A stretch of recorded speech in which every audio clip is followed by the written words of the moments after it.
Okay, drawing is extremely powerful. That's one of the things that really attracted me, is to improve your focus. This is one of the biggest challenges we have today, is to improve our focus, especially the younger.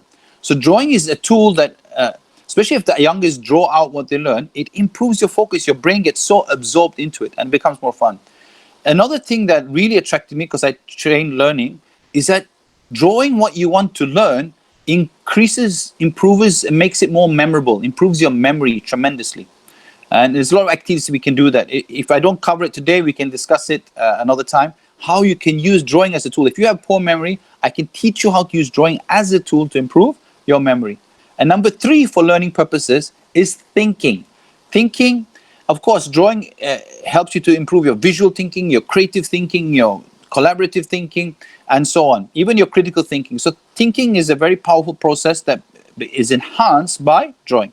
And then for teachers, most of us here are educators, extremely powerful tool to connect with students. I don't know if any of you use the whiteboard, but when you use the whiteboard and you start drawing visuals, especially if it's simplified and so on, you get that amazing connection with students. I didn't realize that after, because I used to always just use amazing PowerPoint slides and so on. But when I started using when I started illustrating live online simple things and so on, I really, or in classroom, it became so powerful. And same with that, of course, using drawing as a teacher to simplify things. Extremely powerful to simplify things. And in the process, you might create those aha moments and inspire students. And final aspect that we talked about in the previous workshop is, drawing is an extremely powerful to become more creative. Bring to life your imagination, your ideas, and have so much fun in the process. I've done it so many times where we do collaborative drawing to come up with better ideas like the future of education and so on. It's extremely fun. And it's very innovative. Because one of the things with innovation, people don't realize, sometimes when you go for these retreats and workshops, if you're tense, it's very difficult to be creative. So in other words, you need to be relaxed. And drawing is one of those tools that actually, after a while, it really relaxes you and you have a lot of fun in the process. So that's what we discussed last week. And we played around with some tools. We cannot do it today, but there are some tools. You can have fun drawing with this tool. Maybe I can share the link in the, I don't know if you've tried this. If you want to have fun just drawing simple drawings, you can actually use this tool here. I'll put it in the chat box now. It's a fun tool. And if you want to auto draw, this is an example of future technology, is where you draw something halfway and it draws the rest for you. Okay. So these are technologies here already, but not so advanced in specific. Okay. So these are drawing tools. We're going to go into Sketchbook. And I'm going to illustrate live just for fun. And then we're going to go through visual note-taking, the process. But first, we need to introduce you to the tool. There are many tools you can use. I'll be using Sketchbook, Autodesk Sketchbook. The reason I chose Autodesk Sketchbook is one of the first tools I use, but also it runs on any device. So if you want to use your phone, you can use Autodesk Sketchbook. Android, Microsoft, iOS. And if you want to use your computer, you can use Autodesk Sketchbook. Whether it's Apple or whether it's Mac or whether it's HP or notebook, and also runs on most tablets. You can also use Procreate, but it's a commercial tool, a bit more problematic if you don't want to spend money. There are also all the tools here. This one here, you can see here, this is Taya Su's Sketches School, which is used by, if you go to any Apple course, they will recommend you to use this drawing tool, which is good. Somebody mentioned here, you can use Jamboard for collaborative drawing and so on. You can use OpenBoard. I haven't used that one. You can use Liveboard. A lot of people, if you have Keynote, you can use Keynote, but I don't train people in that because not everybody has Keynote. But Keynote is a very powerful tool. The drawing features are very simple, but you can animate the drawing. Once you draw them, you can actually transform them into animation, animated drawings. And of course, you can use PowerPoint. PowerPoint is very simple drawing, but it's still very powerful because you can animate it later and create animated GIFs and so on. So today we're just talking about visuals. We're not talking about animation and so on. But say that you want to create animated visuals, that you want to create a process or something. You can draw. You can still use the tool I'm sharing now. But what you can do is you create the visuals there and then you import it into PowerPoint or Keynote.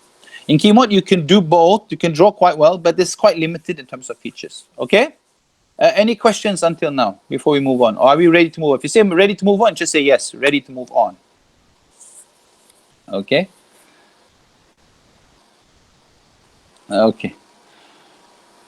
Great. Okay. So I want to ask you, how many of you have used Sketchbook before? No, no, never. Okay. So this one you can run on your notebook also, you can install, but I'll be running on my iPad. So the interface will change a bit on what device you're using. Okay. I've been using this for 2.5 years, so that's probably why I'm biased to it. I'm not saying it's the best tool, but to me, more important is the ability to visualize your ideas and thoughts and actually create your own original content. One of the reasons I have to share with you, I've been a judge for quite a few competitions, presentation competition, conferences, even in University of Malaya, I've been a judge sometime for academic presentations. And I noticed one thing, which is very sad to me, is that as the years have gone on, the presentations look very stimulating, but it's the lacks personality and lacks originality. That's the biggest challenge that I see, and I see uh, sometimes the same beautiful slide in multiple presentations during the same conference, and so on. So these are some of the challenges that we face. I'm not saying you should use existing materials, but I think you should learn the ability to create your own. So you have both. So you can use, sometimes you reference great visuals, but sometimes you create your own, especially because one of the biggest challenges is when you're presenting your idea. If you just reuse other people's images and your idea might fall apart because you're not very good at presenting your own idea, but you're very good at presenting other people's idea. So it's very important to develop that skill that you can present your own idea in a visually stimulating way. Okay, so what we're going to do now is we're going to go into Sketchbook and have some fun. How many of you have Sketchbook in front of you now?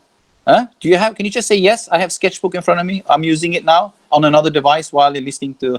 Okay, Susanna has that. Okay, you have. Okay, okay. So that's good. So we can go in. Huh? So I'm going to switch now to my Sketchbook. Okay. You can see here it's on the screen here. There's an icon down here. I can click here. Let's just okay. So I'm going to click on it. Okay.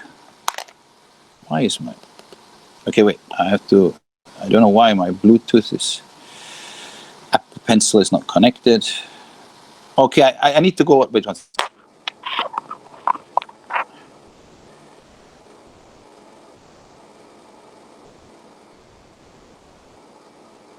Okay. Okay, done. Done. Okay, I just updated my...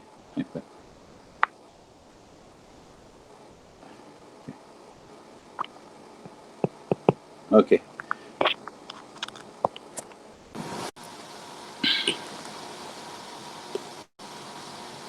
Okay, can you hear me? Sorry, because I had to switch off just now.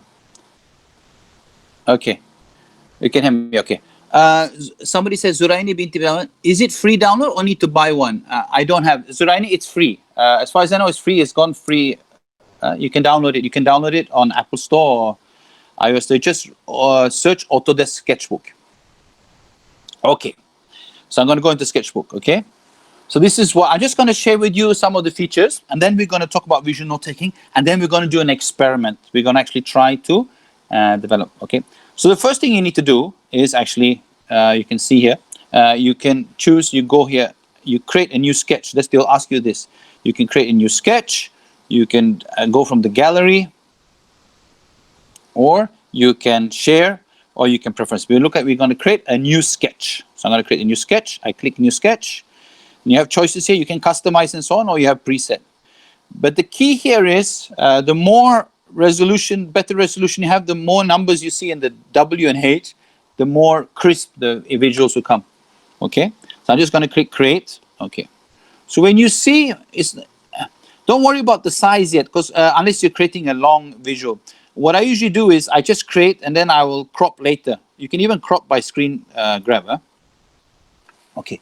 So if you look at this interface, what I really like about it here is what makes it so appealing. You can see on the left side here, let me just put there. You can see on the left side here, look at the amount of pens you have here. It's just amazing. And actually, if you go to the library, you can see here, you have more. You can have synthetic paint, you have traditional, you have free art, and even you have something crazy things like this, you know. Okay. Okay, this is too much size. Okay, I just undo. You can see that. Look at that. You have all these funny kind of different kind of shapes that you can automatically. Not that's going to help so much on your technical knowledge, but just sharing with you some of the things that you can do, and different textures, shapes, splatter. You can even make a splatter if you don't know how to make a splatter. Okay. And you can change the color. We'll get back to that. So I'm just sharing with you some of the amazing features that it has, especially on the pens. I think this is where Keynote and especially PowerPoint don't have anything like this. Keynote has a few. Even when you want to do Arabic, you have the here. And you can see when you have the pen, you can go to the settings. You have the basic where you change the size and opacity. But what is really powerful is you go to advanced. So when you go to advanced, especially if you say that you want to do Islamic calligraphy, I've done some Islamic calligraphy. Let me just show you what Islamic calligraphy looks like. I'll share my library here. Recent, you can see here. This is some of my Islamic gallery. I can see here. You can see some of my Islamic calligraphy. This is I'll show you my favorite. I think this is my favorite. This one. It's all done in the Autodesk Sketchbook. Okay. Just to get some idea, you can do amazing stuff. Okay. We can look at more details on some examples. So here, if you look at this pen, this is the top pen, vintage marker. You can go to settings, advanced, and you can change the pressure. Okay. So you can see size with heavy pressure. So when you press hard, it becomes thicker. And when you have light pressure, it becomes less pressure. So you see when I draw now, look at that. Let's make a bit more pressure on the, okay, like that. Okay. So you see when I press hard and then I press low. So I can say, or I can do like that. So you get that natural swoosh. I don't know what the right term for it, but you get it. And this is where digital drawing becomes different from human drawing. If you notice my lines, let's just show you an example. When I draw, say I want to draw like this. Okay. It's okay, but it's not so crisp. So what you can do here, which is called the predictive stroke. You can see up here, I just want to put an arrow here. The predictive stroke, when you click on that one, you can choose how well it will predict what you're going to write. So it predicts your write, and it smoothens your line. So look at this. Just look at this. Just change the color. Okay. So you can see here. You see the difference, how smooth it is? And this is, okay, Amira says, do you need a stylus, pencil for this? What if I just have a mouse? Is very difficult to draw with, Amira. I tell you, mouse is extremely difficult to draw with. But when you have a stylus, it's worth investment. If you're going to develop content on your own, having a stylus is worth every investment. Although Apple, the one I'm using, the Apple Pencil, is very expensive. If you have other devices, you don't have to use an expensive pencil. You can buy a good pencil for 80, 70 bucks. But you have to check in the shop. Going back to the drawing, you can see how crisp is my drawing. And when you want to draw a line, okay, you can see the crispiness. If I were to draw so this is the power of XP Pen Can. I cannot say yes or no because I don't know what device you're using. Any stylus on a tablet that works with the tablet will work with the drawing app. I think that's as far as I know. So as I said, this is what you call the predictive stroke. Okay, so thanks, Suana. So the predictive stroke empowers you to draw the most amazing things. For example, if you want to draw a circle, right? Let me just change the pen. I'll just change the pen here. Say that I want to draw a circle. If I draw, let's just do a comparison, sorry. Let's do a comparison. I'm going to draw without using the predictive stroke. If I want to draw a circle, this is how I draw a circle without. So especially if I'm doing engineering or something, I want to draw. When I draw like this, you see that straight away it straightens out the line. It predicts my line. Okay. Same with this. You can see that triangle. It predicts. It helps you. You shouldn't always use the predictor, but it does that. And that makes it sometimes more professional. Okay. And another question by Amira. Correct me if I'm wrong. So people who only has a desktop laptop may need to invest in a tablet iPad. No, you do not necessarily have to invest in a tablet iPad. You have something called a drawing pad. A drawing pad costs only a few hundred ringgit. I didn't have it with me today because my daughter is using the drawing pad. But a drawing pad is like it's like a tablet, but it's just a box and you can draw on it and it will display on your notebook. So you can have something called a drawing pad. You can actually Google drawing pad and you can use that to draw. So it's not so easy because you look at the screen and then you draw on the pad. The difference when you do on the tablet is you can look at the tablet and draw at the same time. Okay, so that's one of the reasons why I'm so attracted to digital drawing instead of conventional drawing in terms of for teachers, is that one of the things, the challenges to be a teacher and drawing is that I cannot draw a straight line. I cannot draw curves. I cannot draw a nice sway. It always looks very bad. So what current drawing tools do is they have something called the predictive stroke, which you can adjust. But the predictive stroke is very helpful when you want to draw things, especially if you're doing going back to engineering or something, you want to draw material or if you say that I want to draw, let's just show an example. I'll just use shapes here. Say I just want to draw an injection, right? And I'm just using shapes, but so you can draw straight away. So say this one I'll use the okay, that's not nice. So if you're not happy, then I'll use the straight lines here. Then you can do it. Then you can create your own equipment very fast. Now, if I would, if the line was not steady, it would look a bit more not so nice.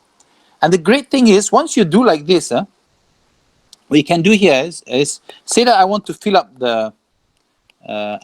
up with liquid. Okay, so what I can do here is I zoom in. Okay, I just do like this. Okay, and then I have it there. So it's so fast. Once you play around with, Susana, thank you for sharing the drawing pad. So once you start learning the art of digital drawing, you can create. You don't have to. What you can do is you can create elements for your course content. Also, sometimes you need things. Sometimes you want to display a cup or something that's related to your lab and so on. You can draw things very fast, or you can scan. Another thing is that for example, you can import. Say that you don't know how to draw the world. Okay, I'm just importing the world. I don't know how to draw the world. I want something like this. Okay, done. But I want to draw my own world. Okay, this is Asia, some part of Asia. Okay, so I'll use the predictive stroke. I'll just show you.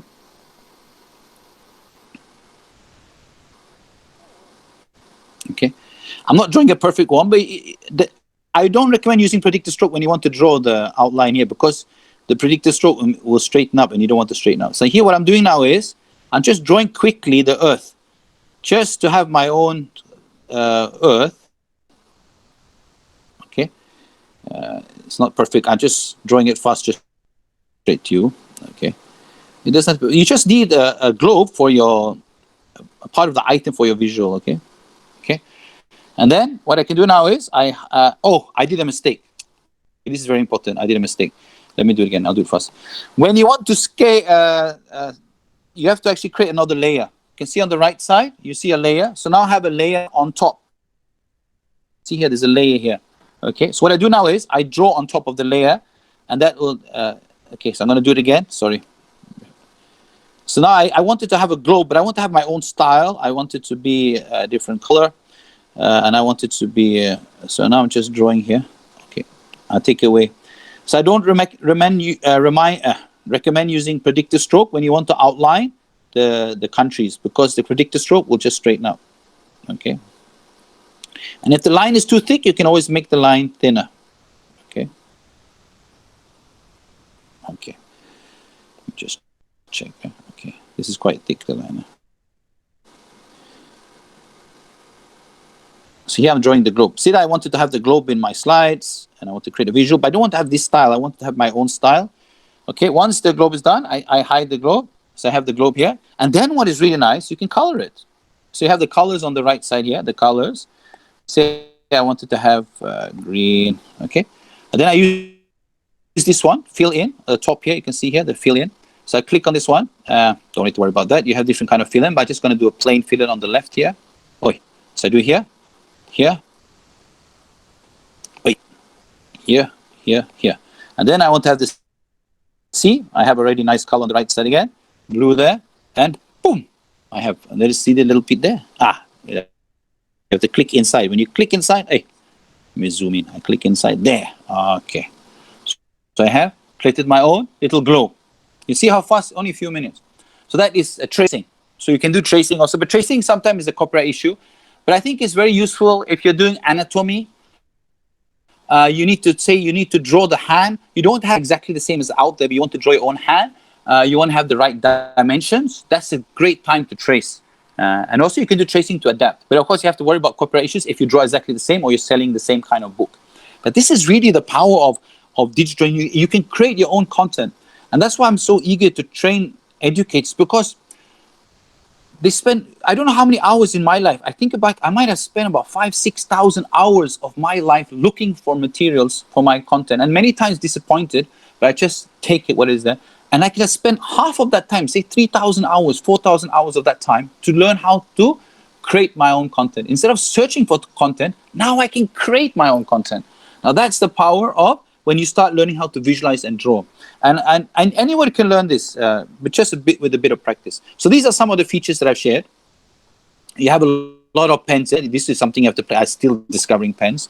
You have the colors here. You have the layers. You can see layers. I just want to draw the layers there. You can add layers. And what I usually do is every item that I draw, I will, what do you call it? I will create a different layer for each item. And you have the different colors here. And if you see here, up here, this area here, you have undo. The first one is, of course, to update your visual. Undo, you have this one. You can also select an item. I'm just showing you first. We'll go back later and you can move it about. But what I do instead of this selection, because when you select, it's better to create every item on a separate layer. Because when you have a separate layer, it's much easier to manage your visuals. Okay. And then you have fill in this one is fill in, and then you have the ruler. You can have a ruler here if you want to draw a straight line, and accordingly you have the ruler here. Okay, let's just delete this or hide it. Okay, I'm going to hide it. I'm going to create a new layer. This is very fascinating. This is something that you cannot do in Keynote. Okay, is this one, symmetry. Okay, so symmetry. For example, if I draw on one side, it will draw on the other side. Let me just close this up. So let's say, I'll just show you. I'll draw on one side, like this. You see that? It draws on the... and let's just use a straightener. Okay, I'll use a straightener again.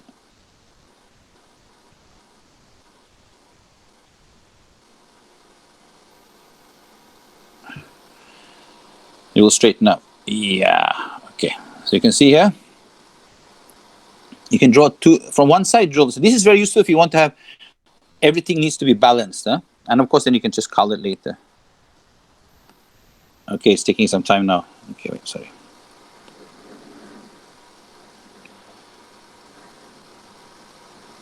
Okay. Sometimes one thing about the straightener, if you draw too many things at the same time, it can kind of jam. Okay, see, and when you want to fill in, you see here, when you want to fill in, if you haven't covered all the areas, it will fill in everything. So now it should fill in. Okay, for example. Now that's one thing, but let's say that you're doing symmetrical. What you can do here is you can add some more here, so you can have multiple. Okay, look at that. So what you can do now is, if you're into symmetrical design, you can.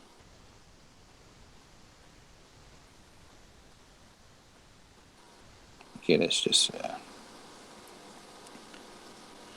So if you're into this, you can create your own celebration, New Year card or whatever. I'm just showing examples how you can utilize. You can up to 16. You can see here. You can have up to 16. This is 8. You can have up to 16. So this is just an example. It's not that it's very beautiful, but you can.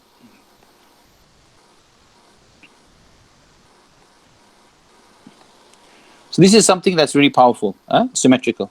And then, of course, you have the basic shapes that we discussed. In most drawings, you can draw the basic shapes here.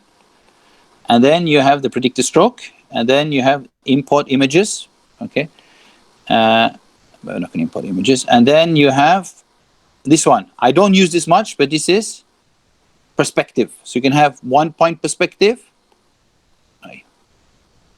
You can have 2-point perspective. Or you can have 3-point perspective. This is not me after architect design to use this, how the perspective and so on. But you have 3-point perspective. So this is some of the things that you can do in Wake up. And another thing you can do, but you have to do it from the beginning, is, let me just hide this. You can record while you draw. And let me just show an example. You can actually record while you draw. For example, I click the record button up here. Wait, closer. Let me just show you. Where is it? Okay. There's a record button here. So when I click record, let me just undo. When I click record, it records not the time, but what I draw. So say that I'm going to draw something now. It's recording what I draw.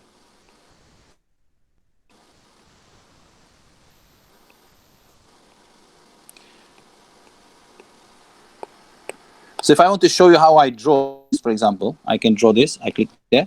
So now I stop the recording. I save it. Okay. I'm just showing you things that you can do. Okay. Okay. So let me just show you the video. Okay. So, but it draws very fast. So you can see here. Let's just play again. You can slow down the video otherwise, but you can see it draws out what I have drawn. Okay. So these are the features, basically, the basic features in Autodesk Sketchbook. So if you have any questions until now, don't worry about how to use it. I'm just showing you some of the features or the big features. Any questions until now?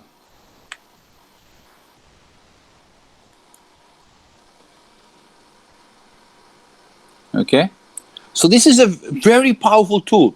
And now I'm going to show you some of my visuals, and we're going to have a challenge. I'm going to challenge you to draw a visual note. Okay. So at least now you can see this drawing tool is very powerful, but the power comes when you have a stylus, not a mouse. When you have a stylus or some pen, you can draw with your finger, but it's not easy to draw finger, and you use the predictive stroke if you want to perfect the lines and the smoothness of the lines. Okay. Okay, so the sketchbook. Okay. So visual note taking. Okay. We talked about this. I shared with you in the beginning. Now, what we're going to do now is, we're going to look at some examples. But of course, visual notes do not have to be digital.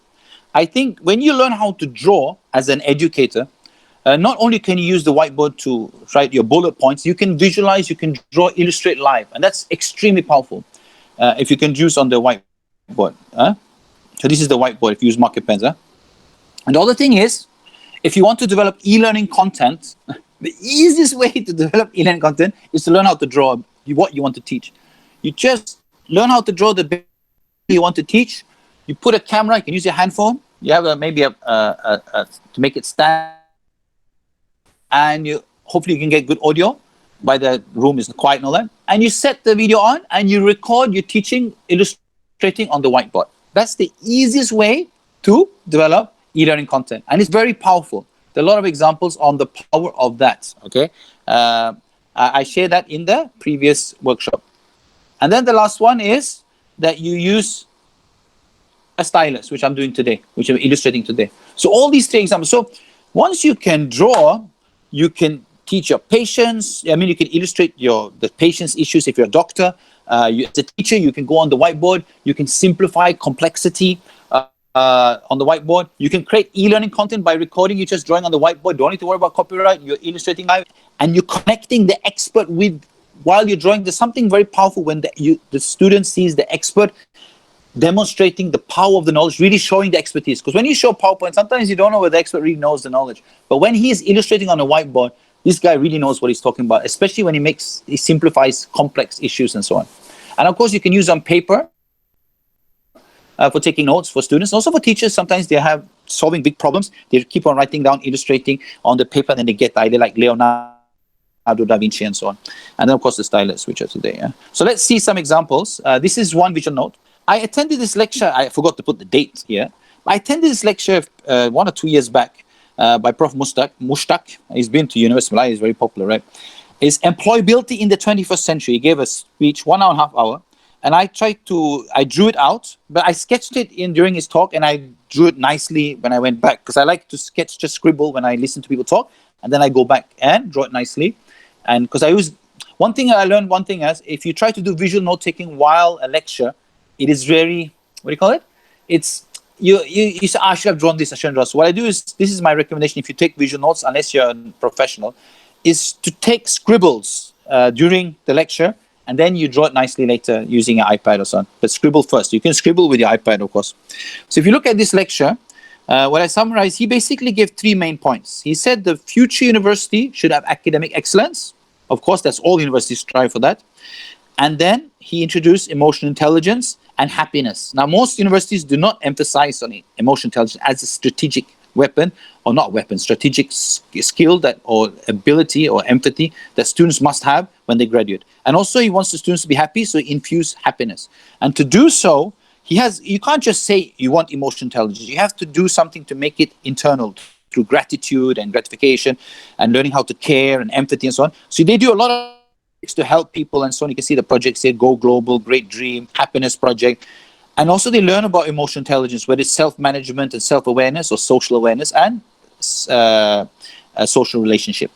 Now, all this is in this drawing. Now, what is the beauty is when you do this kind of drawing, you, as a teacher, I can bring this to class and I can teach someone the essence of that talk. And also, you can actually keep it as a memory for yourself. So I don't need to go through 100 pages or 10 pages of notes I took. I have this summary. This is the essence of the what do you call it? What was learned.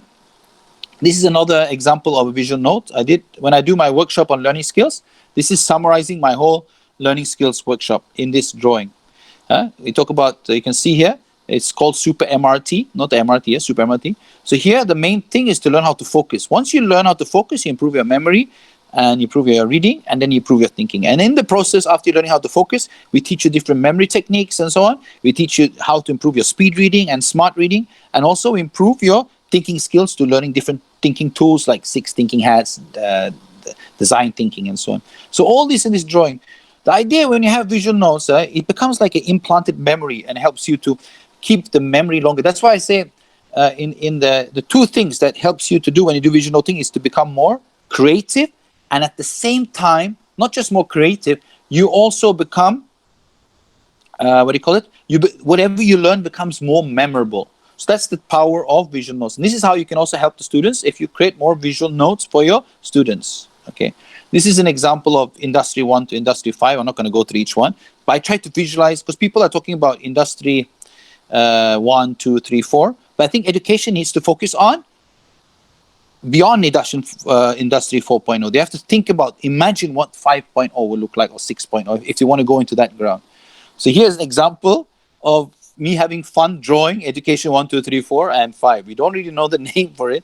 We know 4 is about innovation, invention, and creativity, and so on. But what is that one word that makes education? So I'm going to ask you, just for fun, if you want to describe the future of education, Education 5.0, can you give 1 or 2 words to Education 5.0. Anyone want to try or not?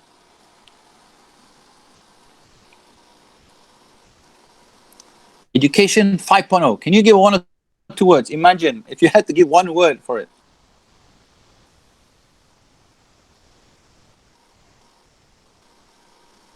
Wise society. Okay, Vishal says wise society. Virtual society. Humanity. Okay, Wong says humanity. Okay. I don't know. When I was drawing this, I wanted people to. I was engaging the group to say, what is that 1 or 2 words? Creativity, innovation. Number 4 is really about creativity, innovation. So, innovation is value-added creativity. So, I think 5 is more than creativity, beyond expectation. Guys, there's no right and wrong answer. But I tried to actually effective, smart edu. Okay, everybody's giving some creative ideas. What is the future of education? Prashanta guessed one I put, sustainability. That's actually the one. If you look at my drawing, I was thinking, it's not just about being creative. When you have to create values. You can see here, we need to have values in the students.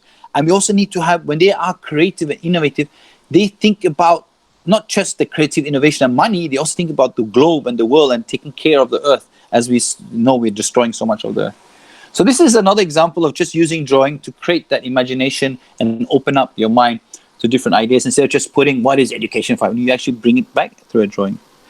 So these are some. I drew. I've done a lot of visual drawings. So this is e-learning trends. Have the blended gamification. So I'm not going to go through that. Then disruptive tech. You can see there. The toilet is one of the most disruptive techs with artificial intelligence and Internet of Things.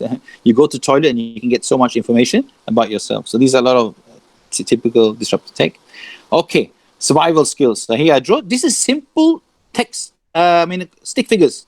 So these are the skills. When you're graduating, students should be able to think, be able to write well, draw well, code well, communicate, present, lead, be more very good in collaboration and teamwork, be good at planning and also building and creating stuff. Simple drawing, and you can draw. This one is a bit more complicated. I'm not going to go through, but this is more exercise. When you do exercise to improve your immune system and feel more energized, burn faster fat, readiness, stress. Okay, this is very interesting.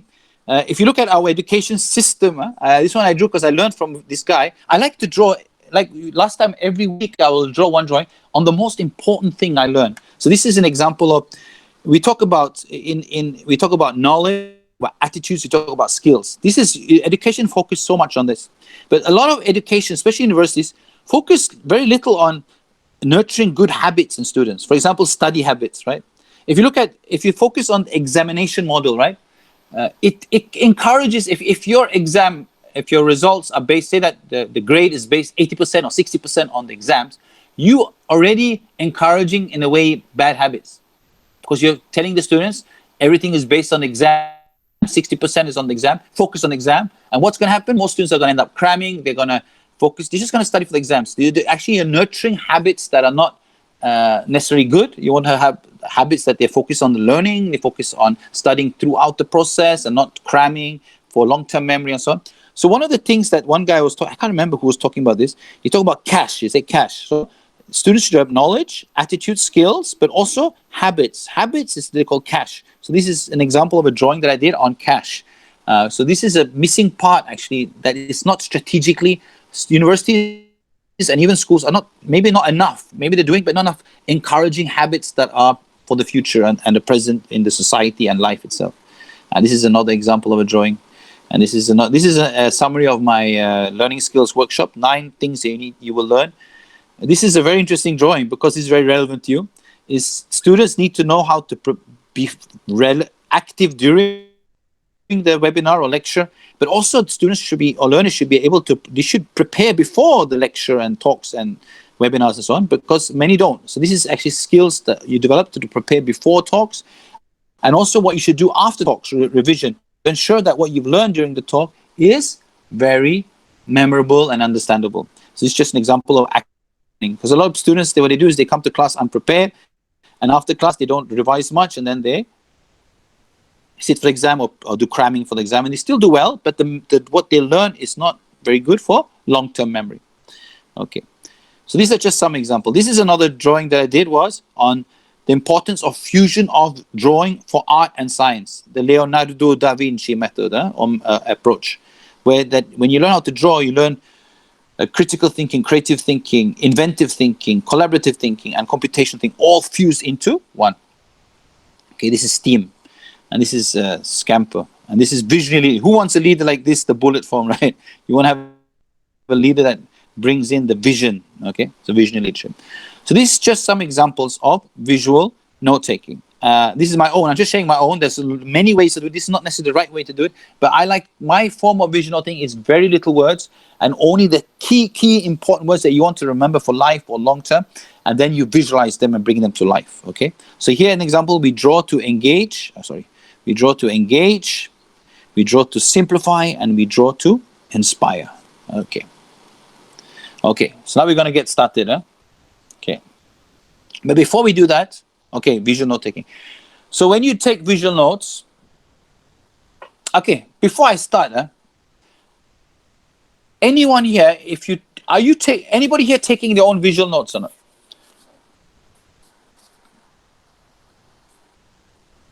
Anybody want to share? Anybody here taking visual notes? Or scribbling? Manually on paper. Okay, Aziz, fine. Paper's great. I use also sometimes scratch. I use mind map. Okay, mind map is great. Google Notes. Okay, great. Oh, good notes. Okay. CT Aisha is good note. Amira is scribbling. Yeah, scribbling is good. It's a way to relaxing also. Okay. So whatever you're doing, so what we're going to focus on is actually not necessarily visual notes. It's actually to create lecture notes for your students and so on. So you can see here, so the 2 ways you take lecture notes basically, or visual notes, is one is from your lecture. You take it from your lecture or talks. Even as an educator, we attend talks, we want to take some notes and so on. Or we take from our research. So especially this is when we're preparing our slides, right, for our classes. We will take from books, we take from articles, we take from the web, we take from sometimes videos, podcasts, ebooks. We get ideas, and then we create our beautiful visual notes, or sometimes just bullets, and sometimes just paragraphs. Okay. So when it comes to note taking, I'm actually doing a talk in next week on this. So I'm not going to. So this is beyond this session because we're talking about visual notes here.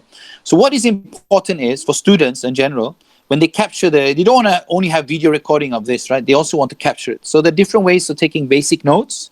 One is the most common one when I was in uni, and I saw students do, is they don't take much notes. What they do is they print out the slides and they write on the slides, which is okay. The only problem with that is that you're going to have hundreds of pages, and when you want to do revision, it's just sometimes overwhelming. Okay, you're not summarized. And some people just outline. Some people just write paragraphs. I'm not included. Some people use charting in medical. If you have information that's categorized, use the charting method. And some uses the Cornell method. Okay, if you don't know what the Cornell method is, you should Google it. It's one of the very popular ways of taking notes. Is that they divide the paper into 3 sections: notes, and then you have you take notes here, and then you extract the keywords and questions here, and then you summarize down here. But that's not our focus today. But there's more detail. You need to capture detailed notes when you take notes. And then you have mind mapping, which somebody mentioned here. Mind mapping is extremely powerful. I like it very much, and you can also visualize it. The only thing that mind mapping sometimes can still be overwhelming because you have a lot of keywords and key concepts. So mind mapping is useful. I recommend doing it. But if you talk about visual notes, if you ask me if you want to do visual notes is when you really extract the essence of each, say, lecture model, and that's what you want to visualize. So that becomes like a really long-term memory. And it's like, as a teacher, when you create your lecture notes, you want to have something in your lecture notes. Whatever they do in this lecture, this they must get. This is the essential.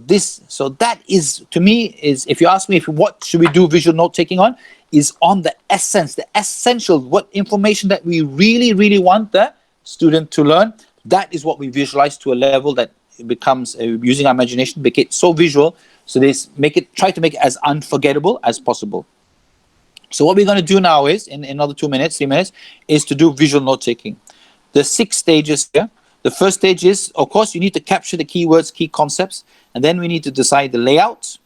And then it's a good idea either put the header, and you can put the keywords together, but usually you start with the header, and then you put the keywords, and then you visualize or create the visuals, and then the connectors. You don't have to be so strategic, but this is a bit more structured way of taking visual notes. So in other words, a lot of people, they start here, they start creating visual notes. I mean, the beautiful ones. But the most important, always, when you go to a lecture or you go to a talk, is to capture the key information, the key text, the key contents, the key words, and what you want to visualize. So that's what you first do. Capture that first. And then you should consider the layout. So if you have like 4 keywords, it's easy, right? 1, 2, 3, 4. So you know roughly how much space you need for each keyword. And then you put in, for example, the header. Header doesn't have to be here. This is just one example. And then you put in the keywords. It's a bit structured, right? And then you start putting in the visuals, and then you put the connectors. Now, this sometimes goes in one because you're creative, you're changing and so on. But I think if you have some idea on layout, okay? And this is an example of visual note-taking for yourself. Look at this. This is done in a few minutes. Maybe you're going to a lecture, you take your notes, very simple, scribbling. And then you go back. If you want to publish only for yourself, you don't need to do more than this. That's it, your visual notes. Students can have like this for themselves. The idea is to visualize it and make it so memorable that it's unforgettable, okay? But then if you want to present it like a teacher, or you want the student to share it online to the world, then you try to make it more presentable. This is where digital drawing can become very, very powerful, okay? So how do you make memorable visuals, okay? So this is just some examples. This I learned from teaching memory, is smashing scope, okay? Each letter is an acronym. So if you want to make a visual memorable, try to activate the senses, because when you activate the senses, it becomes more memorable for the brain. So for example, if you have a cake and it looks like it stinks or it smells like, your brain already starts smelling something. You feel it, okay? In your drawings, if you can have movement, it's very powerful. Association, if you can associate with something that they already learned, is very good. I'm not going to talk about sexuality, but people remember these kind of things a lot. So if you can add that. Humor is very powerful for memory. Using your imagination, of course. And numbering. Like when I go to the grocery store, I don't need to remember items. My wife or somebody will say, oh, this. I put there, I said 6 items. Okay. So when I go back, when I go to the store, those 6 items come to mind because I remember 6 if I don't get the 6. So numbering can be very powerful. Symbolism can be powerful. Of course, color coding it. Color coding is helpful. This is what you do in mind mapping, a lot of color coding, right? Order, if you're having a process, very important. Positive and negative emotions, both actually help. And also exaggeration, amplifying, magnifying something can make it more memorable. So these are some of the things to keep in mind when you want to create your visuals more memorable, okay? So we talk about layouts, okay? This is where visual note-taking separates itself from mind mapping. Usually mind mapping, if you follow Tony Bozan, you start in the middle. You have the key topic, and then you have the branches and so on. This is mind mapping. But when you talk about layout in visual note, you can have many versions of layout. I'm just showing you some. It's unlimited. This is an example. You divide the page into 2, you divide it into 3. This one here is called the popcorn method. It's like sometimes you have knowledge that is not structured, organized. Then mind mapping is it's not useful at all. Something's telling stories, there's some wisdom. So then you can use the popcorn method. So you add just important information in bubbles or something. Here's different layouts. This is more like a flow chart. You can have different like storyline, mapping. You can have like boxes. You can have like comic style. Some people teach in, I know a lot of school book, SPM books, no, they teach in comic style. You can have drops. This is comic style again. You can have circles. You can have like a puzzle. So these are different styles, okay? Like why is usually process, okay? And then you have who, what, you actually illustrate what it is. How is usually a flow chart. When is usually a time scale map or something you can have like that. Where might you have like a treasure map. Or how much is more in graphs and so on. So these are just some examples of what visual note taking is, okay? These are just some more examples, okay? Skip this, okay. So now, if you have, let's have some fun. Try to draw these, because the thing is visual note taking is that you want to be able to draw some things, and the skill is to develop your visual vocabulary. So start learning to draw simple things, okay? So try to draw these 4 things if you have a chance, and if you want to share them, you can. Try to draw now on the pencil paper. Can you draw a face, a stick figure, a hand, and a rocket? Can you try to do that? I will switch off my broadcast, or maybe we can just share on the video. Let me just stop my broadcasting here.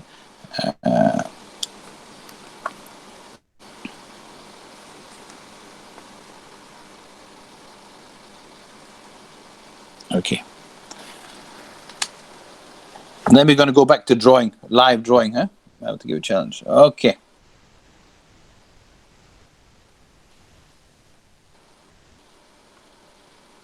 How you gentle.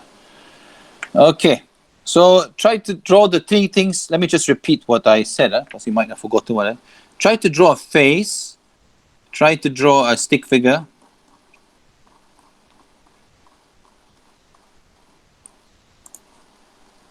Okay.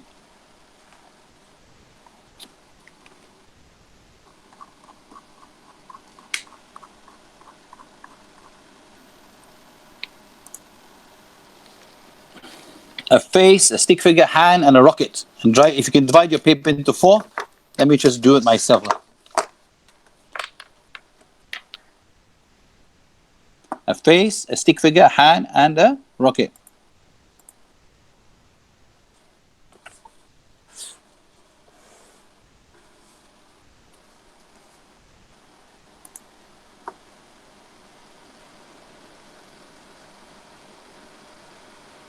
Let me share screen again in case you missed it.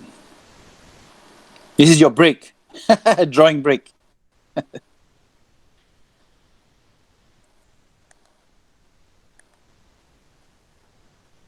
Sorry. Okay.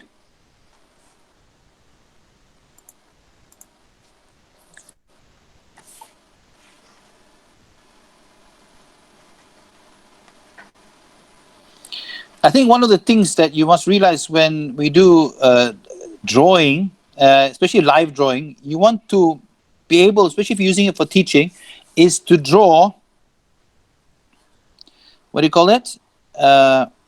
You want to draw fast and you want to draw meaningful, impactful. So in other words, you want to draw so you can, so while you're drawing, not that you're drawing something, unless you're doing art, it doesn't make sense. So you want to illustrate a meaning or something with simple drawings. Okay.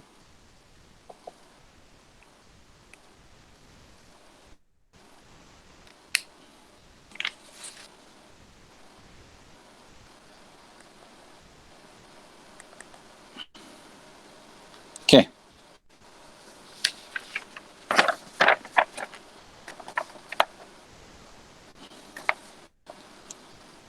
So here is mine. So I can start now. Doesn't make it. Where's the camera on there? Simple drawings. Can anyone share their drawings? Where's the camera? Oh, nice. Okay.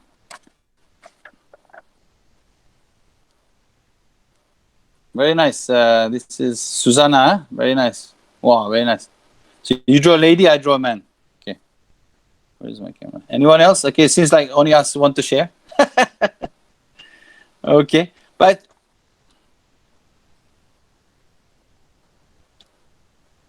okay, you can see it. Okay, but it's okay. So this is the thing when we talk about drawing. It's not to be scared. Have fun with it and draw. Okay. So let's go back to. Let me just screen sharing again. Let me screen share. Okay.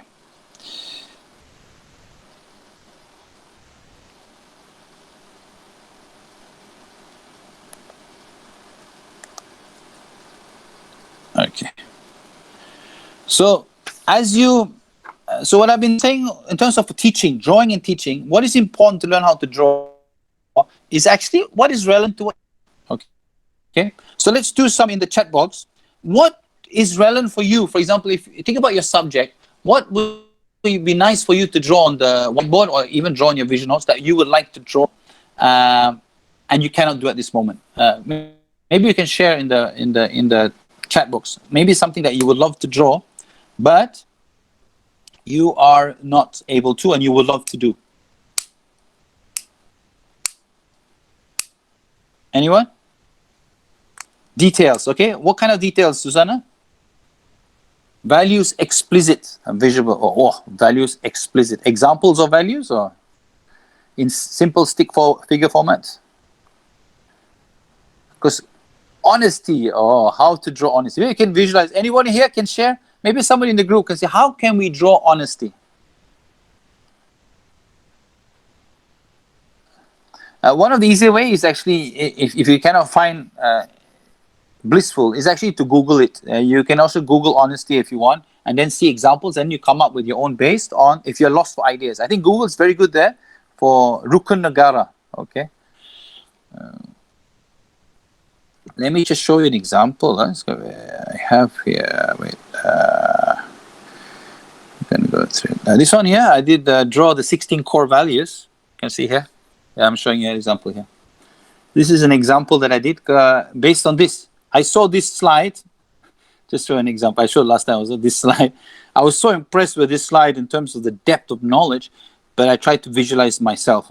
So when I went back, I started drawing actually during his talk in UI, and then this is what I came up with. I'm not saying it's great, but at least I tried to visualize each term in our own way. There's no right and wrong. This is the beauty of it. You need to figure out and explore yourself. This becomes your own originality and personality when you start visualizing. And if you notice, it's just simple stick figures, which we're going to do now. For the rest of the time, we're actually going to draw digitally. I'm going to show you how you can draw different things. Okay. Okay. So now I'm going to give you a challenge. Okay. You're supposed to have a challenge here. Okay. I have it here. Let me just go to the notes so it's easy to find it here. This is your challenge. We discuss it together first. This is 181. Say this is you read this, you want to visualize this. Anyone, okay? I have a challenge here. Reduce the information below into 7 words or less, and then visualize it. Okay, so what are the 7 words that or less? What are the words that we should visualize here? Or bring into our illustration? Anyone?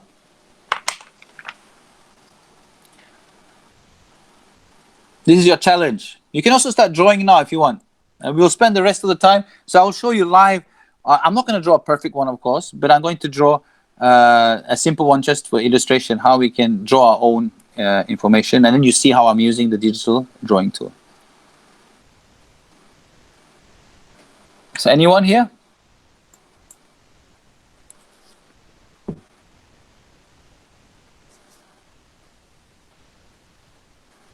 These are tough. It's 181 words. Look closely. Okay, I will start with the first word. The major thing here is happiness. Okay, so that's the major one, happiness. Okay, what are the 5 words? There's 5 words here. Try. Just look through, find 5 words that are relevant here that we want to visualize. Anyone?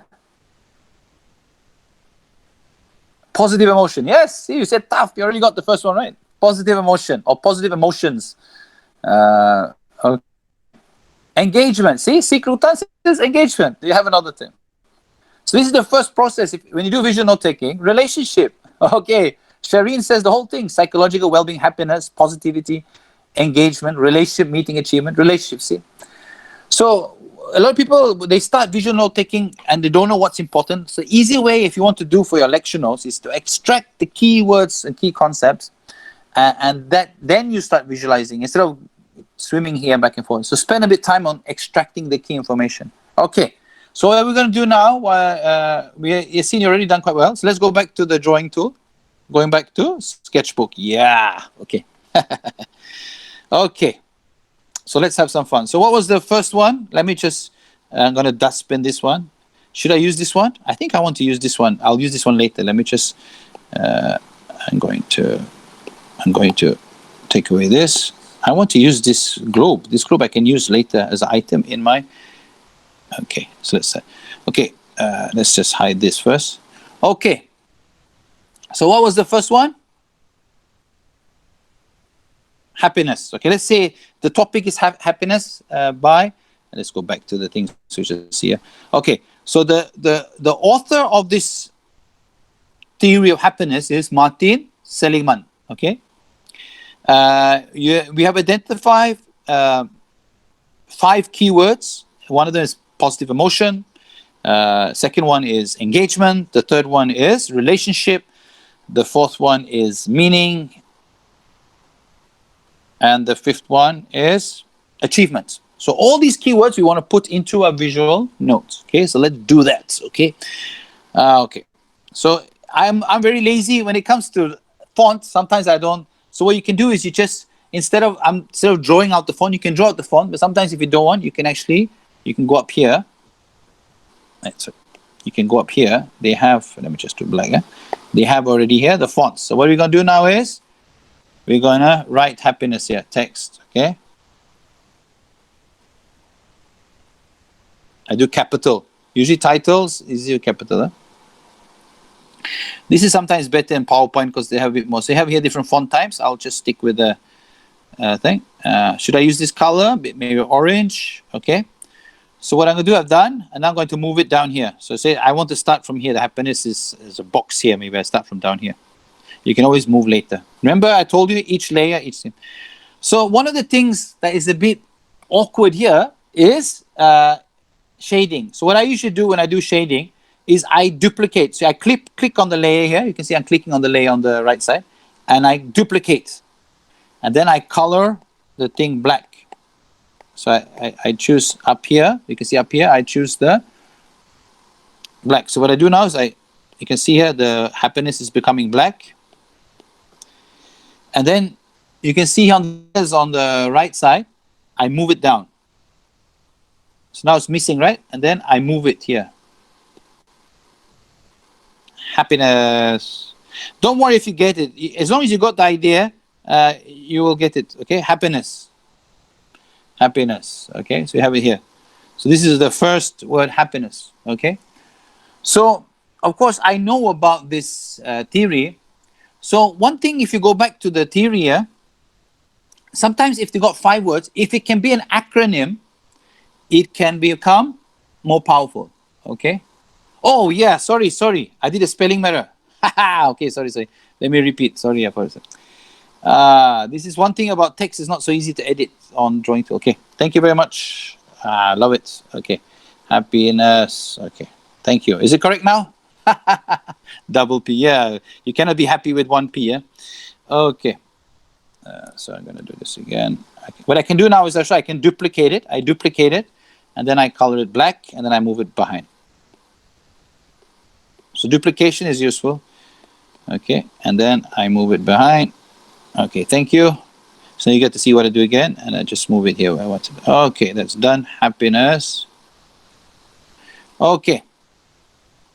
And if you want to, you can also merge it on the. So you can see on the side here, you can merge it. Merge. So someone. Okay, is happiness okay? Are we happy? Okay.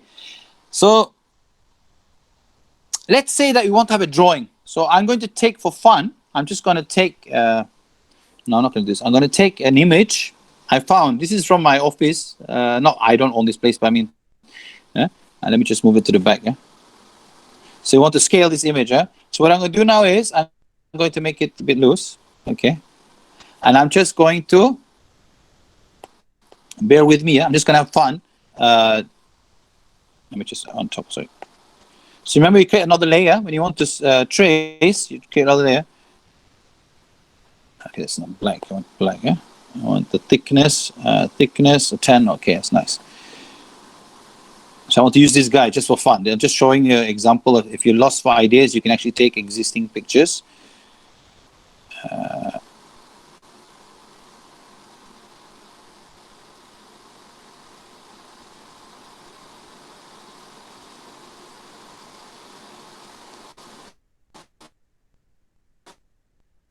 I don't know who this is, but I'm not going to use them naked. Don't worry, it's not going to be naked. I'm just using the shapes. I thought it was quite cool. I'm just showing the example of tracing. So you're watching me live. Okay, that is. If you're not happy with the curve, you just undo.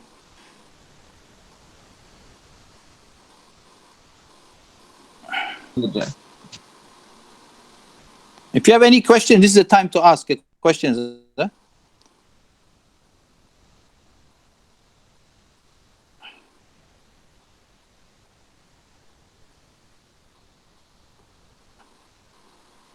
Does he look happy or not? I'm just drawing a simple version of him.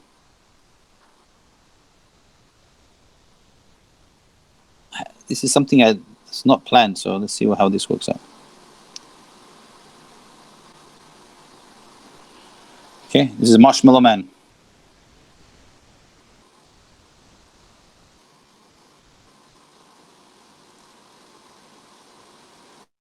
Okay.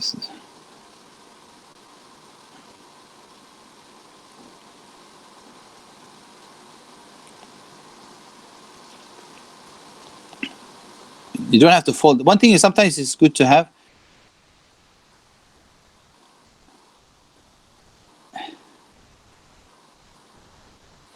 Maybe I'll draw another A here. Okay, maybe I want to draw.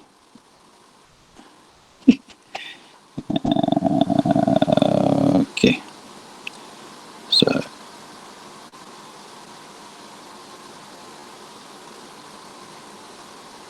Okay. Okay, let's just see what happens if I take away this drawing. Okay, this one looks a bit funny. Well, let's resize it. We're resizing it. Happiness. Okay. Let's just be happy with it for now. So here you have the colors, right? You have the. I'm just gonna take some colors.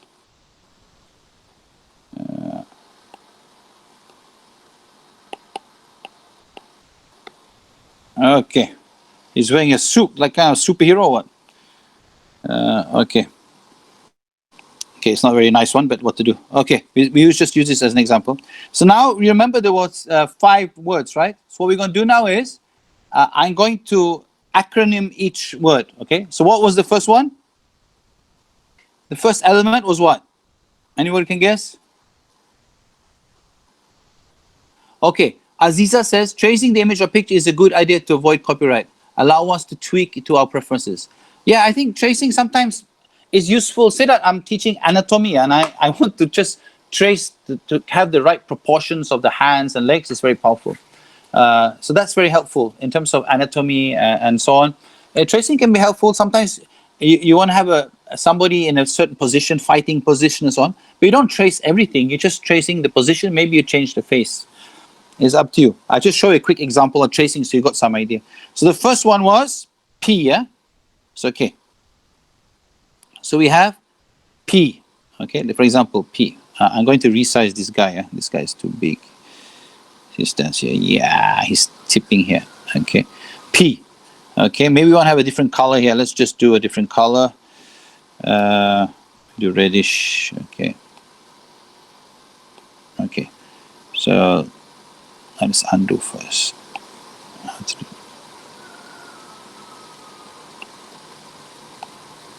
He's standing on the day. Yeah.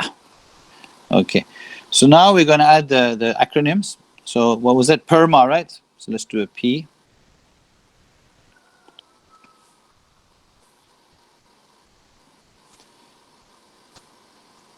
Undo. P. P.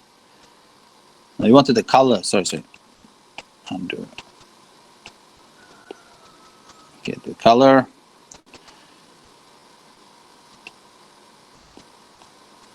Okay, got the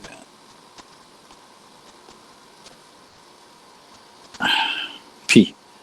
Okay, so you have the P, and then we have another letter is E. E. When you want to resize, you can see the percentage is down there. If you see on the bottom, you see the percentage. If you want to, sometimes I didn't check the percentage, so you just have to measure like this. What you can do is if you see the percentage is 155 bigger than, then you can just 153, 152. So once you know the percentage, is easier. So let's go PERMA. Okay. Okay, let's add another one. R. 153. Yeah, okay. I'm just showing you very quickly. Usually I take about 1 to 2 hours when I do my drawings because I like to tweak a lot. So this is just to illustrate, so you got some idea the process of developing. Please ask questions in the chat box.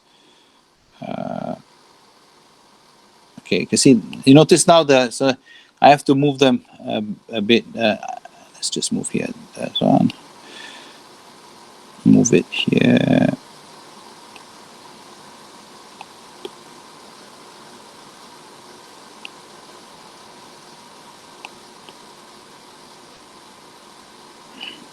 Then one more letter, A. You can actually write there. You don't have to type. What I'm doing now is just to speed up the process. Sometimes if you get, you don't want to write it with text. Okay, you can actually just type it. Okay. PERMA. Okay. So what I'm going to do now to not waste time is to zoom in. So this was what? So what I can do now is I'm going to create boxes on each. I create a box. So what I'm going to do now is to make it a bit nicer. I can create a box here. It's behind. See, it's behind. So if you want to have the same box everywhere, what you can do is you just duplicate, and then you move. Of trying to draw exactly the same box, okay? And then I duplicate it, and then I draw. So I don't have to then move it, okay? And then I duplicate it. I just want you to get the feel of me when I'm doing this kind of stuff. So then when you have because if I just talk, you don't have any feeling of the process of actually doing it. But sometimes you can say E is a bit out of position. So what I can do is now I can move it about if you want to be exactly in the middle. It's not perfect, but it's okay. It doesn't have to be always perfect. PERMA. Okay.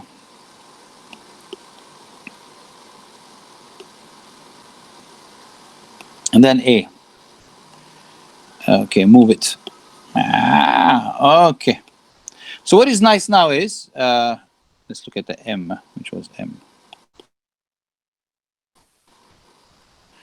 What you can do now is, for sun, if you want to change the color of the boxes, you can't just change the color of the boxes. But what I can do is, to make it a bit, is actually to merge them. So what I'm going to do is merge one by one. So I merge the boxes. Sometimes it's easier to merge when you want to do coloring and so on. So now, for example, what I can do now is I can have different colors for the boxes, for example, if you want. This is too right, so I make more yellow. Okay. So maybe I want to have a different color, greenish. It's up to you. Some people like a lot of color, some people don't like a lot of color. It's really up to you, your style. But please ask questions in the box. Huh? Don't be shy.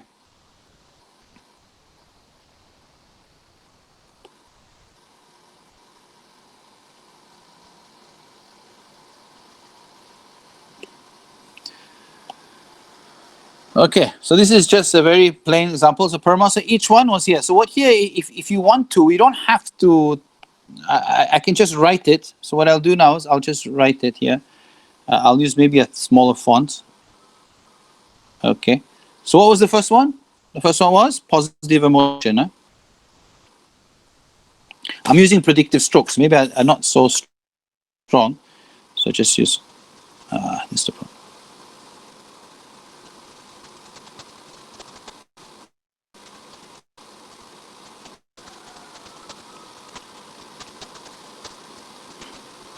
Okay, notice here this is a bit too big. So maybe because it's got two here, right? So what you can do is you can. Okay, let's just assume that I'm just going to do, I write the text here. So you assume that the text is there. Let's try to visualize, okay? How would you visualize positive emotion? Anybody? Let's do one by one. How would you visualize positive emotion? Anyone? You can try to draw yourself also. How would you visualize positive emotion?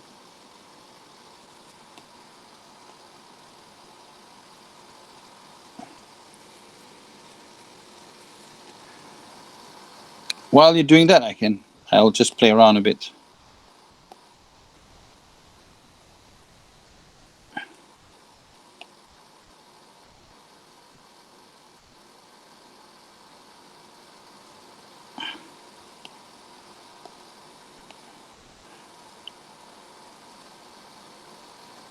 Okay. Happy seeing the sun, okay? Very large battery charge, okay? Okay, that's cool. Oh, okay. Okay, happy seeing the sun. Let's combine happy seeing the sun and battery charge. Okay, let's try that. Huh? If you're lost for ideas on how to draw a battery, the easiest way is actually just to go to Google Image Search. And if you want to trace, you can trace, or you just draw it yourself. So I'm not going to waste so much time on that. So what I'm going to do now is I'm going to create another layer. Remember I said every item you create another layer. So let's draw a battery here. I'm not sure. Okay, I'm just trying my best. What does a battery look like? Yeah? Let me just, can I just Google? What is it? I'm just going to Google just quickly. So battery, yeah. So what I usually do is Google battery clip art. When you have the battery clip art, you get, okay, that's how a battery looks like. Okay. So I'm not going to trace. I try to draw, because when you draw yourself, it's more fun. So what I'm going to do is I'm just going to draw a battery quickly here. Okay. And then you have like this. Okay, that's not so nice. Okay. And you have another layer here. You can always, when you have a different layer, you can always resize later. Okay, see, I'm drawing the battery now. Huh? So what I'm going to do now is, okay, I draw okay. And then I resize it because it looks a bit funny. Okay, it's not a perfect battery. It's a very fat. It's one of the fat one, battery D. Okay. So yeah, and then we're gonna have this is what kind of battery is this again? I can have the color here, but forget about color. Let's have some eyes here. He's looking up, right? Let's look up here. He's looking up and he's smiling. And what is he seeing? He's seeing the. Let's draw the sun. Right.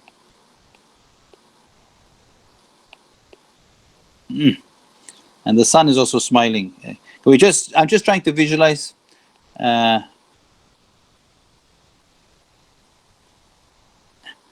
Okay, and then you have. Okay, you wanted to have a battery harsh, right? So, okay, I'm just trying that. So this is just an example of, okay, this is this is a quick sketch. You can always make it really nice afterwards. But if I do that, I think you guys will all leave the room.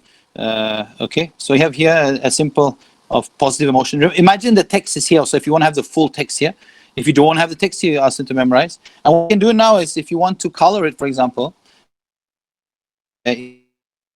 color it, make it more pleasant. Okay, you have the sun there, and then okay, let's do it a bit interesting here. We make it and I can bend it. Okay, then make it. Let's do the color here, orange. Okay, okay, ding, ding. Then we do a bit more dark here. That's dark doesn't look very nice. Bit like the dark here, and then the black here, and then gray, very gray here. He doesn't look too happy, does he? Maybe I have to light up, make it red here. Okay, then I'm just showing you quickly. Once you get used to the tool, okay. Okay, this is I don't know if it's okay. Anyway, so this is positive emotion. Let me just write quickly here without. I'm not going to use predicted stroke. That sometimes can be very annoying. Okay. So what you do here is positive emotions. Huh? Okay. What about the next one? Engagement. How can we do engagement? Anyone?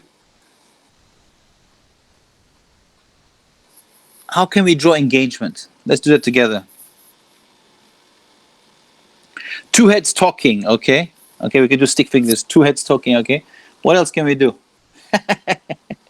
Two heads talking, but engaging way, eh? How can we do it? Or we can make it a bit more interesting. I'll show you something interesting, eh? Really engaging, right? Let's draw a stick figure. Oh, I got some color here. Wait, why is that color there? Let me just swipe that out. Okay. Okay, now make another layer. Remember, always make another layer for your drawings. Then you can easily move them about and have fun with it. So what I'm going to do now is, this is more than engaging, okay? Shake hands. Engaging, shake hands. Sometimes they're just shaking hands. Let's draw really engagement. They're not only engaging, they're flying. Oh, they're flying. Woo! Okay. And this is the thing is, they're on a mission. And the finger is just showing, yes, I'm on a mission. Okay. And what we can do here is, to make it a bit interesting, is once you finish your drawing, what you can do is you can duplicate it. So you can have two of the same on the mission. Just colors. So after I'm going to actually duplicate him, and then I can merge him. Okay. He's flying. Oh, see that when you want to color, you must make sure the lines are blocked. See here, there's open space here. So if you want to color, you must make sure. Otherwise, you have a problem. And then you can use this one. Ting. Okay. This one is not going to work because you can see down here. Yeah. Okay. So what we're going to do now is red. Okay. We can't pre-perfect this, but we just have here. So what you can do now, for example, is you can duplicate it. So what I can do now is I duplicate it. So I have it here and I have it here. But what we can do now in a creative way, we can turn it around. See up here there's some features, right? We can actually, like that. See that? So what we can do now is, what I'm going to do is I'm going to make them smaller. First, I'm going to join this guy. Engagement, different level. And then I'm going to merge them.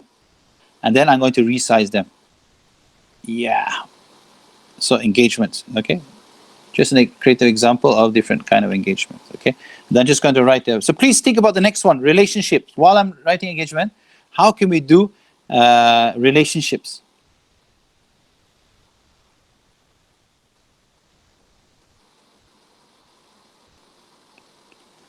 Engagement, okay?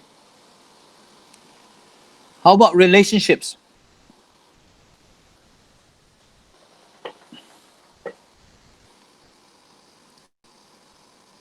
Anyone? Let's get it done. Okay, I'll write relationships while waiting. We have to create another layer. Okay, another layer. Remember that, layers. Hug. Okay, Rosen say hug. Okay. I'm not very good drawing hug. How you write relation? Sometimes I just use the text. I'm not very. This is just simple relation. You want the text. This is just to make sure that they don't forget what it means. The relationship small. Okay. Okay. So we have a hug. What else? A talk.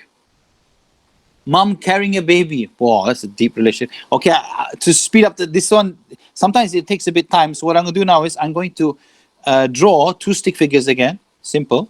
So two, say, and then we're going to have a big guy here.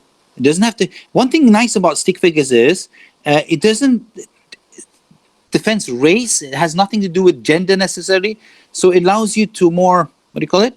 More freedom to, because sometimes when you draw like a black guy, a white guy, a brown guy, people start doing stereotyping and so on. But the good thing about stick figures is that it allows you to break that. Even gender also, you don't even know whether this is, so you can do here is, this is an easy way.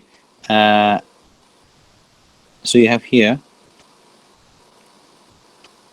relationship. Okay. And if you want to have some emotion, you put maybe some, yeah. Yeah, that doesn't look too happy. If the line is too thick, you can always make the line thinner. You can always make the line thinner. So make it thinner, so the smile is not sure. Okay. Okay. Okay, this is just an example. I'm just doing it quick, because otherwise we don't have much time actually. So just let's try to finish off in 5 minutes just to get it nicely done. So just get some idea. Okay. So this guy is yellow, and then this guy is the newborn guy is much more yellower. Okay. Relationships. Okay. Quick relationship. Okay. What about meaning? Meaning in life. Let's use the globe. We had the globe down there. We can actually use the globe for meaning. So let's use the globe. I move it up here. Meaning. In life, you want a meaning, right? So meaning. Let me just write while waiting for you guys. Sorry. So now I'm just going to show you. You can also write with the text. You don't have to, what do you call it? You don't have to. Sometimes if you find it faster, you just write with the text. You just change the color. I'm just going to change the color meaning. So if you, what you'd like, I prefer sometimes the text is very clear, but sometimes you want it colorful. I'm not doing colorful text. That takes nice fonts and all. It takes a bit longer time. So let's just change the black. I'm using black. You can zoom in and then I'm just changing the color back to black. Okay. Okay, meaning. So we have a globe here. What else can we do to the globe to show meaning in life? Anyone?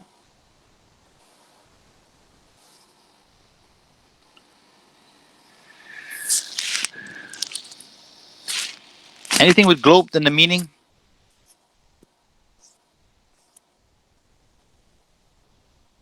Put a dictionary in meaning. Put a dictionary. You want to draw a book. I think what I'll do is let's just very abstract meaning in life. So we have the world, because now we're always talking about global warming. So let's just a picture of it. Okay, a river. Okay, it's all great ideas here, but because of the time, you can think about that. But always, if you're stuck on the term, you can always Google the term and drawing, or what you can do is you can what do you call it? You can find something else from looking at the things.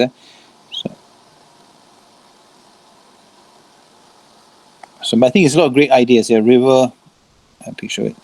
So I'm just drawing something here to get it here.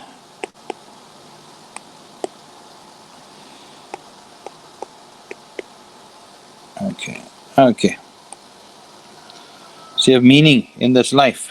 Love for the world, love. You have discovered something. And then the last one is achievement. Let's go achievement. Huh? See, notice now I'm just writing the text. See, it's up to you how you want to approach it. How you want to make it, if you want to. Oh, yeah. Achievement. You can decide which one you prefer. And let me just change the color to black. So if you've done it wrongly, you can actually go to the text, the right layer, and you can actually this takes a bit of time. But it's not like, this is where Microsoft PowerPoint and Keynote is so much better than this when it comes to the text. So sometimes you can create the items in the drawing tool and then you can import it to PowerPoint and then you do the designs. You don't have to do everything in the drawing tool. You can use the drawing tool as mountain of achievement. Yes. Okay, that's good. Let's do that. That should not take too long time. You can see the font size is a bit bigger, so let's just make it big. It's the same font size. Okay, let's do a mountain for achievement. Okay. So let's do a mountain. I'm gonna put another layer, remember? Another layer. Okay, so let's draw a mountain. Okay, the font size a bit thicker line. So, okay, no, I forget. And do a big mountain, a big achievement. Huh? Then have another mountain here. Have some snow.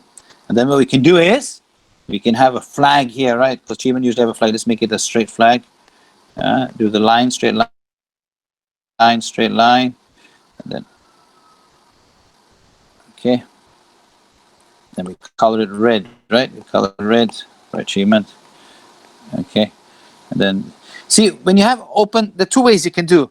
If you want to color it naturally, you can just create, I recommend it's easier to create another layer under if you want to color it manually. Sometimes people don't want to fill in the blank. They want to color it nicely. So you can do here is I'm going to color it manually. So then what I do is I usually thicken the lines so it's easy to color faster. So you can see, I use different pen. I use maybe this pen. So I make it thicker so I can color it fast. Because when it's under, it doesn't matter if it goes across the line. If it's the layer under, if you want to do the... Oh. Okay. But when in the edges, maybe you want to have a thinner, it's easy to draw nice. You zoom in, then you draw nicely because you have the thing. So you can... Actually, it's very therapeutical to color, by the way. Coloring itself is very relaxing. If you're a very stressed person, coloring actually is very stimulating. It's actually the coloring book for adults. It's a kind of art therapy. Yeah? So you can just... So there's a mountain here, there's something missing, right? You need to have somebody struggling up that mountain. So what I do is I merge these two now. So the color and the thing go together. And let's draw a guy. We have to make the pen thin again. Is a guy is coming up the mountain. He's going up there. He's struggling up. He's all the way up. Okay, mate, he should be standing here like achievements, right? He's holding the stick there, yeah. And it's like, yeah. Okay. He did it. Okay, it's not a fantastic drawing, but it's just, he did it. And then, okay, if you want to have a face, you can have a face. Huh? So this is just an example of... and this is where we talk about memory, right? The act, even if you cannot draw, okay, it says, can draw step track from mountain to mountain. Can, if you want to, can. So next go. But the thing is, where there's two aspects. Even if you don't draw, the act of visualizing what you want to draw and finding it is developing your creative mindset. So that's why when I talk about vision notes, not only are you be able to visualize and improving your memory, you're also including your creativity. All times your mind is always working in creative manner. So can you draw a track from mountain to mountain? So I don't know what kind of track. Let's just see here.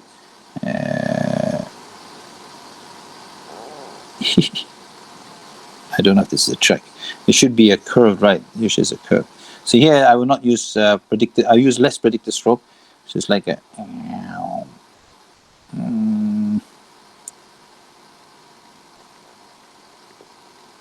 maybe to just change the color. Maybe just to make...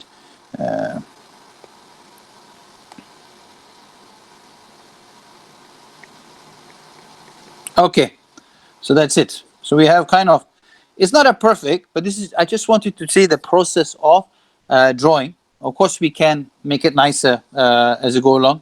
This is very fastly done, just to show you. So this guy, you see this guy is behind. If you want to put him in front, you have to move him up the layer. So I'm moving him up. So he becomes before the text. And you can merge them later, which I'm not done yet. So he's in front, so it looks like he's carrying this thing. He's carrying. So what you can do here now is, let's move the happiness. So what we can do here is, he's standing here. Let's just join them. See, they're not joined. So what you can do here, the lower layer, what we can do here is we create something like a box inside here and behind here. And then we color it gray. Yeah.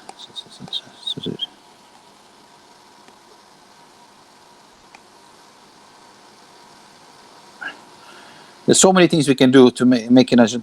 But I want to ask you, which text the written text or the font created in terms of the meaning, achievement, or relationship engagement? Which one do you prefer in terms of reading? Written. Okay. This is up to you how you want to go about it. If you prefer the perfect writing or the not. While we're written, you prefer the written. Okay. So I'm just going to. So what I'm going to do here now is I'm going to create another layer. So I'm just, what I'm doing now is just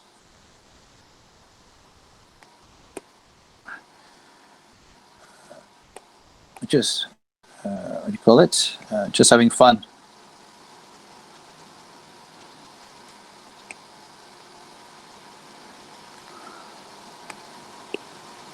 You know, it's just touching it up just for fun.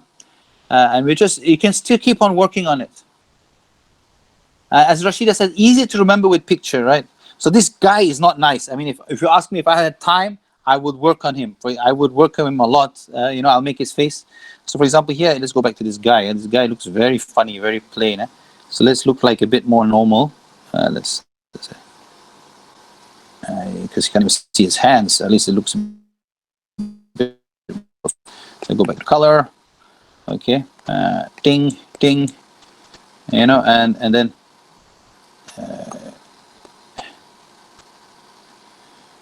there's, there's so many things that you can do. Just giving you something, if you want him to have a belt, but that's up to you. That's all your creativity and also your time to do it. Okay. So this is visual notes. It doesn't have to be so cartoonish. This is just an example of cartoonish. It doesn't have to be at all like that. If you're drawing medical stuff, then it's different. Okay. So this is just an example of a visual note. Okay. So I think today what we've done is we've actually looked at visual note taking. We've looked at the process, which is the 6-step process. Let me just show you the 6-step process. I'll show it from here. The 6-step process, so you can remember. I'm just showing you some of my drawings. You can see here all the drawings, but let's just go back to the 6-step process that we have here. Where is the 6-step process? Oh, here. Here. This is the 6-step process. So the first step is to capture. This is very important, to capture the text. Okay, whether you want to written or not is up to you. The second step is think about the layout. The layout might change as you draw, but the amount of keywords that you need to visualize will actually help you in the layout. Like if you can be an acronym, why not? If it cannot be an acronym, the layout will help. So the layout will decide. And then it's good to know where to put the header, because the header is critical. If you want to have like a mind map, you can put it in the middle. If you don't, you can put it on left or right. And then now you put in the keywords, and then you put in the visuals. Or some people put the visuals first and the key. But I recommend putting the keywords because that allows you enough space, how much space that you have to draw for each visual. And then you start putting in the visuals, and then you put in the connectors, or the visuals connectors can come together. So I hope in this session that you got some idea on how you can draw your own visual notes. You have been introduced to Autodesk Sketchbook. I've actually drawn live to you a simple one. I'm not saying it's a fantastic one, a simple one. Now the key thing for you is that if you don't like to draw, you can always create using existing images, but the challenge is the professional look, there's a consistency, and also the copyright issue and originality and personality. But if you feel that's okay, but I think it's also very important from a learning purpose is if you can visualize the content more, it becomes usually easier to remember, as Rashida said. Huh? So I think we only have 9 minutes left. So I think I would like to give you time to, what do you call it, to ask questions. I'm here because when you run it on iPad, apparently the video doesn't run at the same time, but I'm still here. So this is a good time to ask questions. I thank you very much, everyone, for coming today, and I hope you got a clearer picture on how you can actually create your own content. And I've actually live show you how to create. I'm not saying it's great, but but the good thing is once you do it digitally, it's very easy to update. If you do it drawing on a piece of paper, it's okay, but to update it is very difficult. Now I can change the size, I can resize it, I can play around with it. You know, for example, this one, I'm not happy with the size. I can make it bigger and so on. I can put it behind, I can put it in front, I can change it and so on. So it provides a lot of flexibility. So, but I think the two parts, whether you want to draw or not, is the visualization is very important for you for visual thinking and creativity, for you yourself, the creative mindset. The second aspect is when you make it more visual, usually it becomes more memorable. And also what you want to do with visuals is to simplify things. So if you're teaching like a process in medical or medical content, you want to simplify things, and that's where illustration can play a critical role. Anyone else want to share anything? Maybe you want to say a last word that how you thinking about using more visualization and digital drawing into your teaching and learning. It can be on a whiteboard, it can be on a piece of paper, it can be through digital drawing. You have anything to share? It's a good time. Okay, great. Susanna is exploring more digital text. Need to buy Bahan. Bahan first. Bahan, what's Bahan? Need to buy Bahan first. What is Bahan? Is that a non-English word I'm not familiar with? Or maybe it is an English word. Equipment. Okay. Drawing board. Okay. So as I said, drawing doesn't have to come digitally. If you want to create e-learning content, you can also use a whiteboard, put your phone there and record, and you're just illustrating live on a whiteboard. It's one of the easiest way to draw content. I think you can check out Professor Najib, medical doctor Najib lectures is famous. Suhana, thank you very much. You make drawing look simple to me. Of course, I've been practicing a bit, but the idea is you can also do it. And if you cannot draw yourself, you can always use existing images, but then, of course, originality. Okay, Ozian. Can we add audio? Okay, Azia, that's a good point. In Autodesk Sketchbook, you cannot add audio. But what I recommend is, if you want to do that, the easiest way is to create your visuals, put it in PowerPoint, and then you add audio from PowerPoint. And if you want to create animation, okay, very interesting. If you want to create animation, what you do is, instead of creating the full drawing in the sketchbook, you create the elements. Unless you can do it in PowerPoint or Keynote, you create the elements in the drawing app. You export the elements and then you animate it in PowerPoint. I think PowerPoint, everybody knows PowerPoint, or especially PowerPoint, but also Keynote. And then you animate in Keynote and PowerPoint, and also add audio. Because now with PowerPoint, the latest versions, you can record audio and animate your own visuals or items in your slides. So I think that's the easiest way. Instead of doing it in an existing app, you have to learn another tool.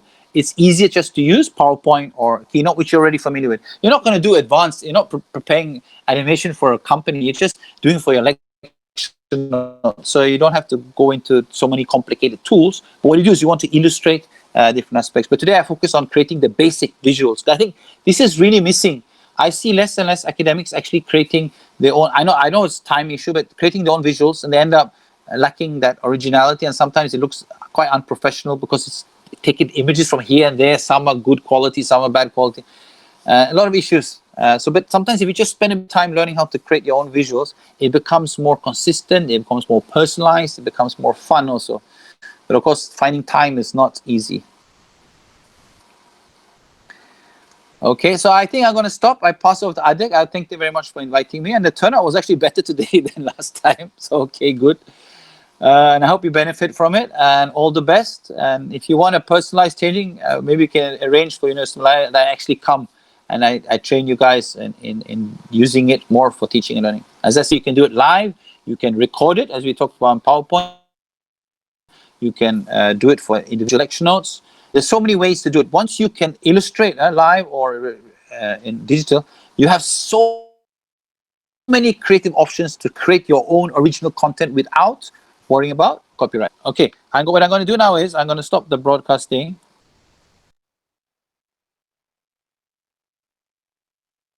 On my notebook, here I am. And I'm going to go out from this one, okay? I disappeared here. So you can see me here, I'm up here. I'm wearing t-shirt today. This is my drawing outfit. So please ask questions. We've got 3 more minutes. It's always a good time to ask questions. But you have to have fun in the process. But actually, remember, when you're a teacher and using drawing, it doesn't have to be perfect. Because even if it doesn't make sense, we talk about, even if you want to draw a dog and it looks like a cat, you can say it's a dog. So that will take away the confusion. Oh, thank you very much for the positive feedback, Vishalash Balakrishnan. Yeah, you're a great inspiration for drawing. So actually, I started drawing at the age of 42. I'm 47 now. I started at 42, so it's never too late. I'm doing a session on visual note taking, and I'll make it available on the Facebook group, which will be open on YouTube. But that will be more on visual note taking. So I will explore different. It'll be it'll be more specific on visual note taking and different kind of note taking methods. And then we won't be doing live drawing because there'll be too many people attending that one. But it'll be like I'll make the group available in the. Wait, you can see here. I'll make available link to that webinar. It's on the 22nd. It's to a university in India, but it's open to public on YouTube, which will talk about visual. Actually, note taking, but going up to the level of visual. So you get a deep understanding note taking, because note taking is extremely important for students, but some are doing less and less because we have access to so much information in a printed format or a digital format. So we are so lazy to take notes, which is so important for the learning process. So any other questions? I'm still here. Got 2 more minutes. But again, thank you very much, University of Malaya and Adik, for inviting me, and inshallah, you have more inspiration to visualize your content, and also hopefully you can draw themselves also. Can we join the Facebook? Of course you can, Suhana, anytime. That's why I made the link, but just join and I will accept you. Okay, the drawing is saved. What format is it saved at? It's saved as I think PNG or JPEG, but you can always change the format. But the thing is, I already switched off my iPad, but you can actually, the easiest way if you want to crop it and so on is actually just to make it as big as you want while you're drawing, because sometimes you make it smaller, but you can expand, zoom in, and just do a screenshot and then crop it. That's the easiest way to get your drawing, instead of finding the right size when you're starting off. Okay.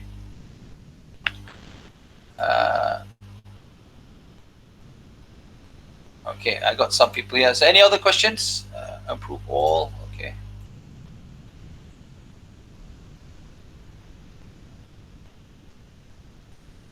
But that's actually the reason I'm so excited about drawing is not just because of visual note taking. It's actually, it's extremely for art therapy. It's extremely good for memory. It's extremely good for visual thinking, creative thinking. It's extremely powerful for teaching. As a teacher, an academic, an educator, drawing can be extremely powerful to illustrate and simplify and engage the audience of the students in many ways. So I'm still very much a learner myself. I'm still exploring. I've only been doing it for, I mean, seriously, 2 years, but I've been drawing for 4 years now, 4 plus.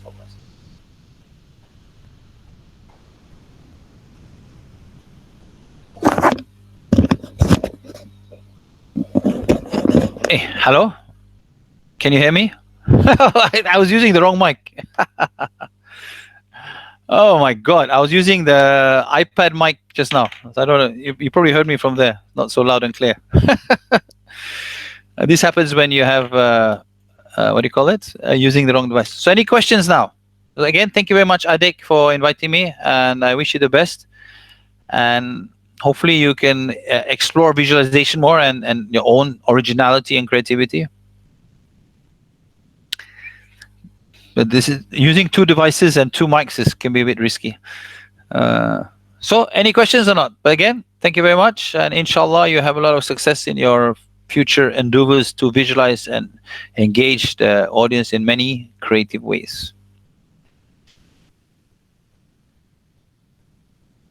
Okay, thank you very much, Wong. Thank you for coming. Susanna Amin. Yeah, inshallah. Okay, thank you.